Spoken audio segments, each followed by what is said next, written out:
Ciao a tutti e ben ritrovati su Dentro la Scatola per una nuova recensione. Ve l'avevo promesso se seguite la pagina di Facebook, quindi ecco a voi The Blood Inn. The Blood Inn, la locanda sanguinosa o insanguinata, che è un gioco di carte di Nicholas Robert per 1-4 giocatori della durata di circa 60 minuti a partita, edito nel 2015 da Pair Games. Gioco che mi ha davvero piacevolmente stupito, io avevo delle alte aspettative, sono onesto, e le ha pienamente attese, quindi vi faccio già uno spoiler sulla parte successiva della recensione. Mi ha spinto davvero a fare al più presto la recensione per poterla condividere con voi. In questo gioco siamo nel 1831 in una piccola regione della Francia, nel villaggio di Perbey. I giocatori saranno dei locandieri che hanno capito che in realtà per fare soldi non conviene tanto ospitare i viaggiatori nella propria locanda quanto ammazzarli e seppellirli, quindi tema decisamente lugubre e tendente all'horror, ma direi di andare a vedere che cosa c'è dentro la scatola.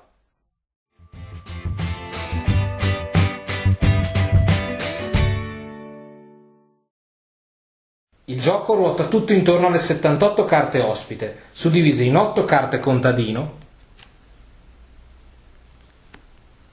e 70 carte viaggiatore.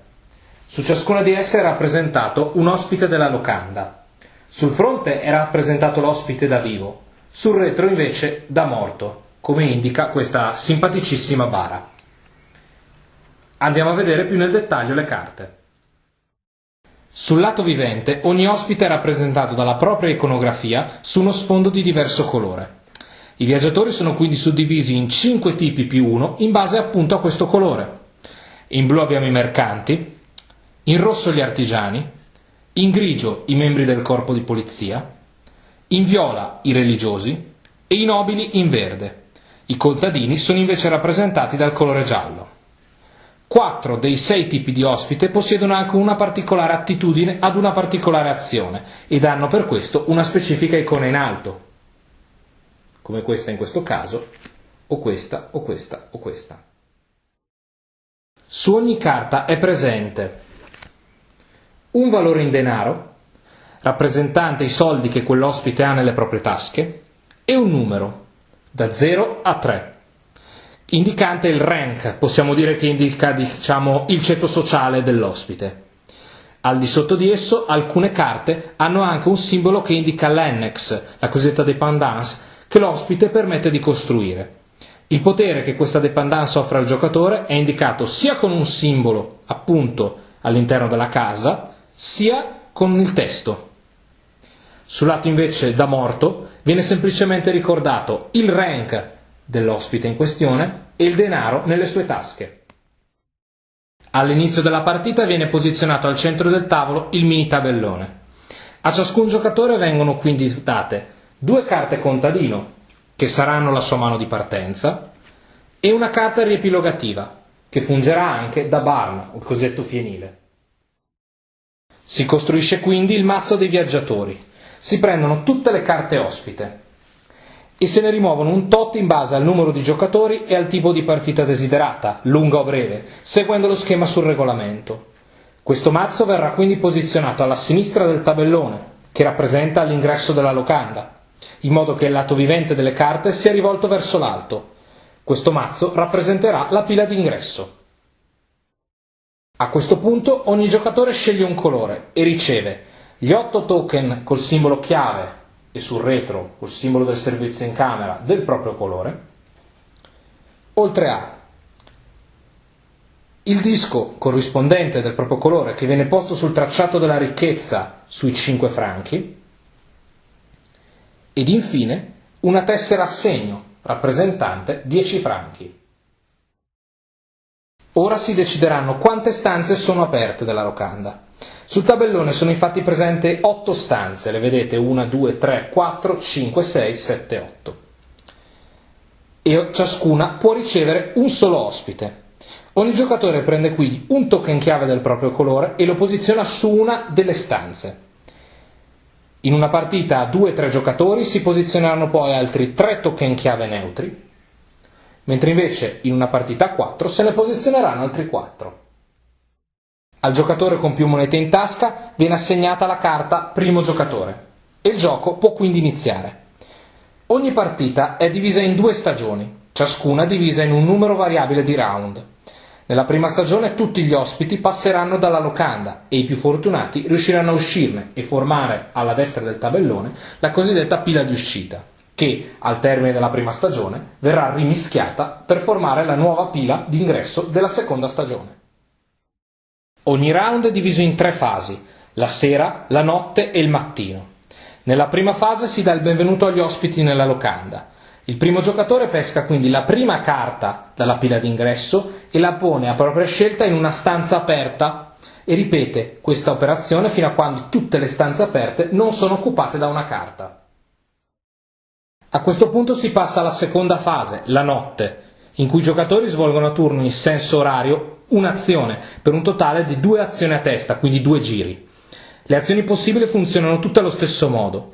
Si sceglie una carta ospite nella propria mano o sul tavolo, si gioca quindi un numero di carte pari al rank di quella carta e si effettua quindi l'azione. Le azioni possibili sono 5. La prima azione è corrompere un ospite. Il giocatore prende quindi un ospite dalla locanda e lo mette nella propria mano, facendolo quindi diventare un complice. Facciamo un esempio: se io volessi corrompere quest'ospite, che ha un rank di livello 2, dovrò pagare 2 carte. Potrei pagare ad esempio queste 2 carte. Questa carta verrà scartata. Questa carta invece, avendo il simbolo della corruzione, mi rimarrà in mano e quindi potrò poi prendere questa carta e inserirla nella mia mano. In alternativa a questa azione, il giocatore può prendere dal bistrò 1 o 2 carte contadino. Infatti le carte contadino, quando vengono giocate, finiscono sempre nel bistrò e mai nella pila d'uscita. La seconda azione è costruire una dépendance. Il giocatore sceglie quindi una carta dalla propria mano e, scartando un numero di carte sempre pari al rank della carta, costruisce la dépendance offerta da quella carta in particolare.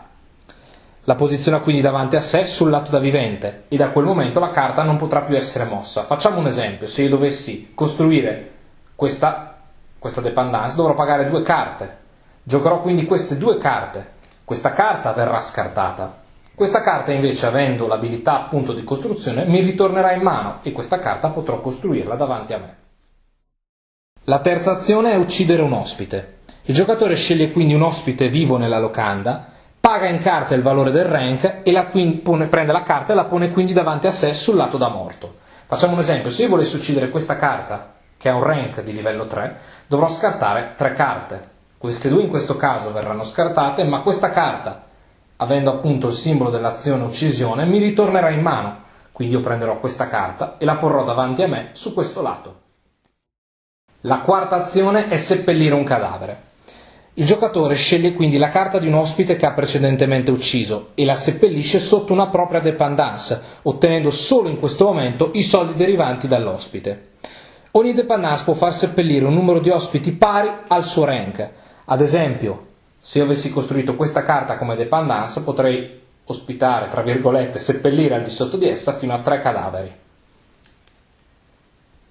In alternativa, il giocatore può seppellire il cadavere anche in una dépendance di un avversario, smezzando così il profitto con questo.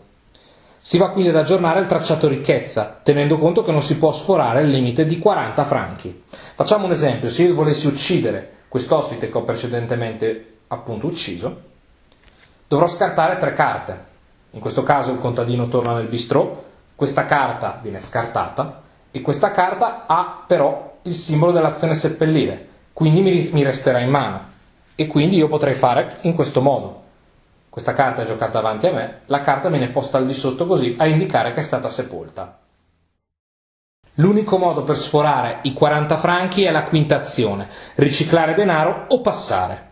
Il giocatore scambia a piacere un numero di franchi con la riserva della tessera assegno o viceversa, ottenendo in questo modo la possibilità di accumulare denaro oltre il limite del tracciato. La terza fase, il mattino, si suddivide in 3 step. La prima fase è l'investigazione da parte della polizia. Se è sopravvissuto all'interno delle stanze anche un solo ospite a sfondo grigio, si attiva appunto l'investigazione della polizia. Quindi tutti i giocatori che hanno davanti a sé uno o più ospiti uccisi devono scartarli e per ciascuno di essi devono pagare 10 franchi. La seconda è la partenza dei viaggiatori. Tutti gli ospiti sopravvissuti finiscono nella pila d'uscita, ad eccezione dei contadini che finiscono nel bistrò, e ciascun giocatore guadagna un franco per ogni ospite rimasto vivo nelle stanze contrassegnate dal proprio colore.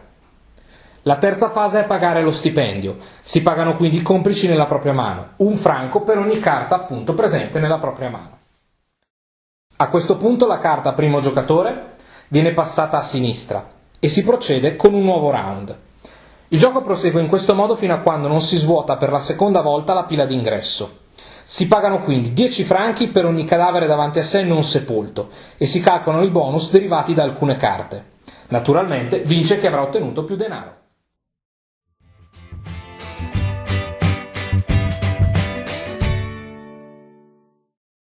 Come avete potuto notare, The Blood Inn è un gioco di carte leggero ma con una discreta profondità. Si tratta di un gioco che presenta delle meccaniche non difficili e anzi si impara abbastanza rapidamente.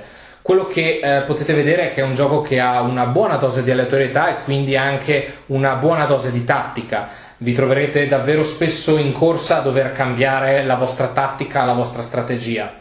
Inoltre tenete anche conto che è un gioco che, tra virgolette, non perdona. Non perdona perché innanzitutto ci sono solo 2 azioni possibili per round e questo non sembra, ma certe volte è proprio con l'acqua alla gola, soprattutto se magari in quel turno c'è una persona della polizia sul tavolo, un viaggiatore che fa parte del corpo di polizia e quindi dovrete seppellire il più rapidamente possibile i cadaveri che sono davanti a voi.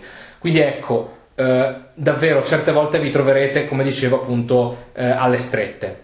Inoltre tenete anche conto che si possono fare davvero delle importanti scorrettezze, perché non sembra, ma la possibilità di seppellire ad esempio seppellire un cadavere sotto un annex, sotto una dépendance di un altro giocatore, certe volte può fare veramente la differenza, ed è un gioco davvero che vi terrà sempre, tra virgolette, sul pezzo, vi terrà sempre attenti su quello che accade sul tavolo.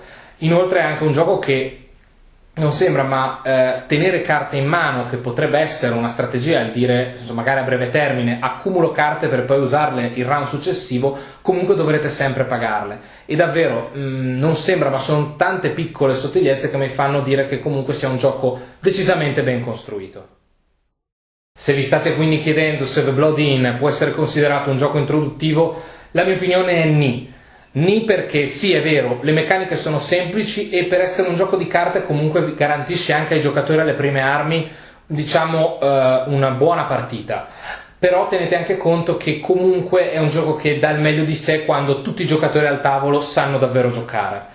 E inoltre tenete anche conto che appunto non si può non parlare del tema di questo gioco. Posso capire che, essendo un gioco che praticamente istiga all'omicidio, appunto, che saranno semplici carte, però è un gioco che vi calerà molto, tra virgolette, nella locanda, ecco, diciamo così. Quindi posso capire che il tema non sia magari per tutti. Se però si prende col giusto spirito, cioè appunto si tratta di un gioco in scatola, allora la partita scorre via liscia.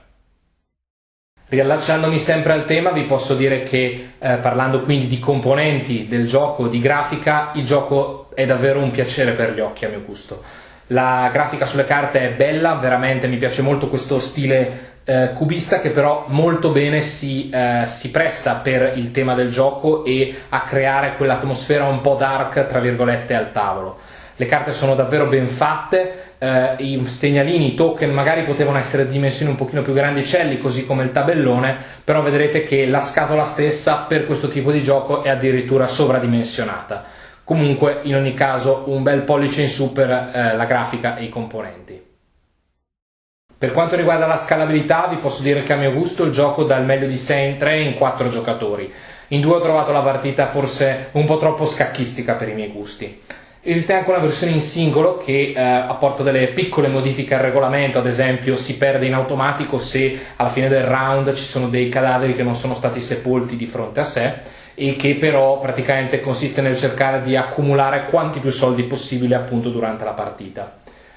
Per quanto riguarda invece la longevità del titolo, io l'ho trovato davvero ottimo a ogni partita, anzi, come dicevo prima, tende a migliorare a ogni partita, proprio mentre i giocatori insieme appunto apprendono a giocare. Ho davvero gradito anche la meccanica, ad esempio, del poter giocare determinate carte che tornano in mano. Diciamo che l'ho trovata molto, adeguata al titolo, mettiamola così.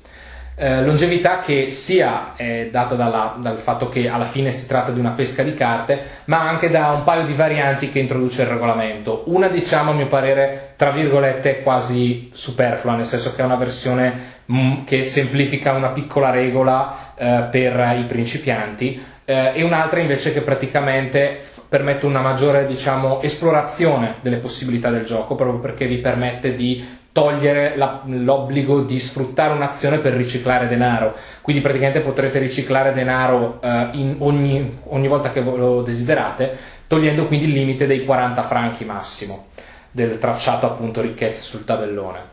In conclusione vi posso dire che io questo The Blood Inn l'ho davvero gradito, come avete potuto capire.